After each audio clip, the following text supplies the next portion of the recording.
أعوذ بالله من الشيطان الرجيم. بسم الله الرحمن الرحيم. اللهم صل على سيدنا محمد صلى الله عليه وسلم.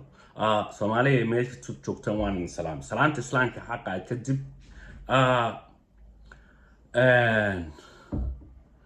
انت بدن waxaan ka hadlaa ummada Soomaalida galbeed ama Soomaalida ogaadeenaya ayaan inta badan baraarujiyaa waqti dheer aan soo geliyay inaan la hadlo Soomaalina meel kasta joogto waa isku mid marka inta badan markaan leeyahay waxyaabaha aan ku mashquulsanahay way inta badan codkuna wuxuu u badan yahay waa baraarujin waxaan rabaa marka maanta waxaan u digayaa oon ummadda Soomaaliyeed uga digayaa khatar iman karta inkastoo waxa soo socda uu siraha Allahin weynaya awoodiisa balse ifafaalaha xaaladda hadda taagan Soomaalida ayaa waxaan uga digayaa khatar ku timaada oo ah khilaafkii dawladda federaalka ah iyo Jubbaland ka dhaxaysay waxaan rabaa digniin waxaan ka digi khatar ku soo fool yeelata Soomaali sababtoo ah doorashada hogaamiyuhu wuxuu ku guuleystay macnaheedu hogaamiyihii Jubbaland wuxuu ku guuleystay doorashadii sida awgeed anigu si live fahbaan marka codkiisa u dhageysanay wuxuu yiri wuxuu ku dhawaaqay midnimo Soomaaliyeed macnaheedu kadib doorashadii markuu ku guuleystay wuxuu ku dhawaaqay midnimo Soomaaliyeed wuxuu ku tala bixiyay wada tashi in la wada tashado oo la wada hadlo wuxuu sheegay inuu leeyahay awood oo maanta isagu Jubbaland doorashada haday dhacday mid ciidan iyo mid kale iyo mid maamulba ay gacantiisa ku jirto waxaan markaanu doorashada inay dhacday inay xalalka ka mid tahay baanu arkaanu dhanka Soomaaliya waxa ka imanaya intaas markay dhacday feedback ama commentiga ay ka bixinaysa dawladda Soomaaliya waxa dhacay on aniga si toos ah u dhageystay madasha golaha wasiirada waxay soo bandhigeen baaq ku aadan aqoonsi la'aan ayna aqoonsanayn madaxweynaha Jubbaland iyaga oo cuskanaya qodobo dastuuri ah waasay sheegayaan qodobada dastuuriga cusub ah oo ansixiyeen meesha ayada marka waxay yimid marka go'aan qaadashadu fududa waan u soo noqonaynaa faahfaahinteeda marka fiiro gaar ah marka yaan anu leeyahay fiirada gaarkii waxay tahay waxa la soo tabinayaa fiiro gaar markaan leeyahay hal la daneeyo weey qodobkan waa qodob in la daneeyo ay tahay waxa la soo tabinayaa inay jiraan warar si xawli ah u socda kaas oo xiriir la leh raas Kamboniga Jubbada ciidan Atmas federaalka iyo Jubbada macni Jubbaland waa meeshii iyadu ka talinaysay laakiin waxa lagu dhawaaqayaa dawladda federaalka Atmas ciidamo yaa lagu dhawaaqayaa oo aan dhihi karo waa ajanda siyaasadaysan weey aan soo dhaadhacno halku waa wada hadal iyo wada tashi oo ummadda Soomaaliyeed ama hogaaminteeda ha ahaata labada dhinacba federaalka iyo Jubbaland halku waa wada hadal iyo wada tashi oo la baajiyo dhiig Soomaaliyeed oo daata weey marka halku waa saas weeyaan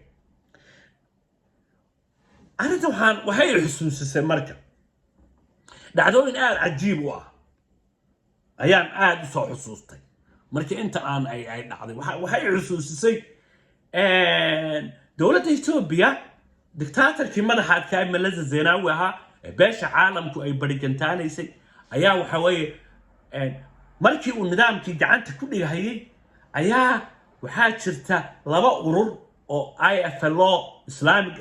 ahaa iyo OLF oo Oromada ahaa iyo dhaqdhaqaaqii jabhadda wadaniga xoreynta Ogaadenya oo mid walba u geystay weerar iyo dhibaato marka waxa weeye 1992 iyo labadii live baan anigu taagnaa anigoo hawlgal magaalada Harar u aaday oo community-ga Soomaalida caawinaya Soomaalida marka ay burbursaneyd ayaa magaalada Harar ayaa waxa isweer ka qabteen ciidamadii Tigreega oo kaarayaashoodii beebeeyadoodii hubkoodii madaafiicdoodii haysta xarumihii ay deganaayeen isdhiiba bay dhaheen 24 saacadii aan isku dhiibin talaabo military aan idinku qaadaya meesha ayada waxa sheegaya dhacdadii way dhacday hogaamiyaha Afrikaanka ee madaxa adag dadkii noocaas ah ee jabhadii ay noloshii meeshii ku jiray madaafiic iyo saamanbaan waxa la dhacay kaarayaal iyo beebeeyo iyo hubba la dhacay meeshii baana lagu gudaamaday xasuuq baana ka dhacay waxaan ka hadlayaa marka arinta Soomaali maanta ninka mandatekeeda dawladnimo haysta la imanaya ciidamo dalaayadaha ka boodaan yaan ku soo daadinayna Raas Gamboni iyo Jubbaland xagee uu ka yimid baa la dhihi karaa ma aha marka inaan aan dhinac raacsanahay balse waxaan sheegayaa erexumada iyo dhibaatada asalkeeda ah in Soomaali 34 sano dib loogu soo celiyo dhibaatadeedii meesha ayada ana beeshii caalamka iyo ajandayaashii globaalka danaha lahaa dawladihii nin walba dantiisa u cararayay ee dibadaha ka yimid ajandayaasha foreign affairs ka ahaa sidoodii bay u dhaqanjilaya gaar ahaan Ethiopia danaheedii bay qabsanayaan aan soo noqona marka ciidamada Jubbaland ciidamada Puntland ciidamada gobolada kale ee dhisan oo dhan waa ummad Soomaaliyeed waxay u darban yihiin oo tababaran yihiin oo nool yihiin inay iska caabiyaan damaaciga xun ee gumaysiga Ethiopia iyo damaaciga xun cadawga ay leedahay oo dhan oo ma darbana in iyada la isku jabiyo oo la isku jima tuurto oo la isku laayo dhalinyarada Soomaaliyeed ninka dagaalamaya waa nin dhalinyaro waxaan uga digayaa khatarta noocaas inay dhicin cidii marka aragtida saxda ah haysta ee aaminsan isagu iska dhaadhiciyay inuu fikirkii saxda ahaa wato haddaan in yar xusaa waxay tahay inay ay dawladda federaalka hogaamiyaheeda Xasan Sheekh uu madaxweynenimo processka dastuurka uu wax ka bedelo meel mariyay ee uu madaxweynenimo ka soo noqonayo oo uu cudurkiisi aha qabiyo ninkeedii baa dhammaystiray caanka uu ku ahaa ay tahay haddayna meel maraynin oo aragtida lagu kala duwan yahay oo dawlad goboleedyada waxyaabahay soo yabyabteen intaas oo sano 34 sano ay qowmiyada walba ama community walba oo soo yabyabanayo soo hagaajinaya in maanta la kala tuuro oo madaxa la isku geliyo waxa ka haboon aragtida aad iska dhaadhicisay waa fikir ku gaar ah weeye adiga iyo inta idan la halmaasho waxa yimid marka haddaan soo dhaweyno labada aragtiyood marka fikirka Jubbaland ee doorashadeedii ridatay ee madaxweyne Axmed Madoobe la doortay codku soo gudbiyay saddexda qodob ee ugu muhiimsanaa lahaa aan soo dhaadhicinta aan socdo maantaas ee ahaa midnimo Soomaaliyeed Soomaalinimadiisa uu ku dhawaaqayo wada tashi iyo isagoo awood ku leh oo uu yahay la jeclaawayaasha ay ka go'aan wax iyo dawladda federaalka ah oo fikir qaadatay in barnaamij military oo tusaale aan soo qaatay ahaa labadaas aragtiyood Soomaaliyeed kee halka ugu jiraan waa su'aasha ummadda Soomaaliyeed aan soo bandhigayo waxa soo qaadanaya marka laba xigmadood baan rabaa inaan ku soo dhawaado waxay tahay smartphone waa smartphone the smartphone sometimes smartphone is smarter than human being miyaa su'aasha macnaheedu smartphone mararka qaarkood dadku ka caqli badan yahay ma sax baa doodaasi mise smartphone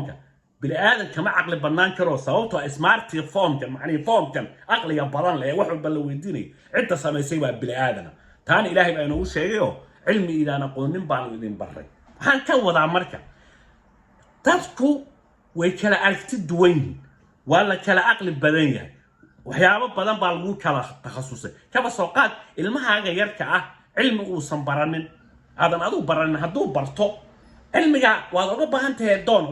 wax uu san isagu baranin baad adna baratay adna waad siinaysaa laakiin dili maysid oo dhihi maysid maxaad u garan weydi oo taa waxaan ka wadaa ciddii aragti saliima lahi waqti ha siiso hasamaysato social media ay kaga dhawaaqdo aniguba sanadii 2018 ilaa iyo eega waxaan soo gudbinayaa baraarujin aan ummadeeda baraarujinayo khasab maaha waxa ii muuqda inaan dadkii ku khasbo laakiin waxaan xaq u leeyahay inaan codkayga soo gudbiyo waxa yimid marka wadada saxda ah waa xigmadii labaad wadada saxda ah geynaysa yoolkii saxda ahaa يا يقانا ويان لبدن يا يقانا ويا ودادي صحدها نينكو عصب اون ودادا اقونين او بروفيسورا او بي اتش دي خاطي وداداس وسن اقونين لكن ويليار او دليرو دوكسي سرا دغتا او ولي بي اتش دي جارين او داير يا ودادا يقانا او مرجرو ماشي جين جرتي marka ma waxa la dhihi professor ama waxa tahay doctor بي اتش دي wadada waa cilmigayga ayaa ana aqaano oo cilmi badan leh oo wadadii aqaana waxaan ka wadaa marka options and hogaamintii ama ajendayaasha siyaasadda waa sidaas oo kale cidda wadada taqaana ayaa la tashanay marka aan isku weydiino waan arkahayay sabab ugu dhaganaanayo xukuumadda Axmed Madoobe waxaan ka wadaa aragtida dheer u muuqata muxuu soo qabtay haddii Soomaali loo qaybiyo 18 gobol bay ahaan jirtay wax dhan oo intaasoo gobol ah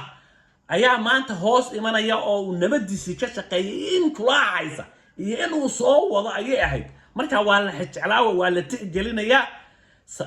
sababta loo arko maxaan ka wadaa hadda baraha bulshada waxaa ku jira in lagu magacaabo dad fara badan oo baraha bulshada ku jira waxay ku saleynayaan iyaga oo durxulaya inuu yahay nin muddo dheer xilalka soo hayay anigu taas waxaan ka wadaa xilligan xaadirka ah waa la socotaan wadanka Turkiga Ruushka inay dastuurkoodii wax laga bedelay waa la socotaan madaxweynaha maanta Mareykanku inay maxkamada ku socoto oo intaas oo kiis lagu oogayo waxaan ka wadaa marka haloo kaadiyo propagandada iyo dacaayadaha aan waxba ka jirin waxaan ka wadaa marka digniinteedu waxay tahay ummadda Soomaaliyeed fadhiga iska kaco gaar ahaan waliba dawladda federaalka iyo dawladda Jubbaland labadooduba inaad ka wada shaqeysaan sidii xal loo gaadhnaa ajendahan barnaamijka aad loo buunbuunayo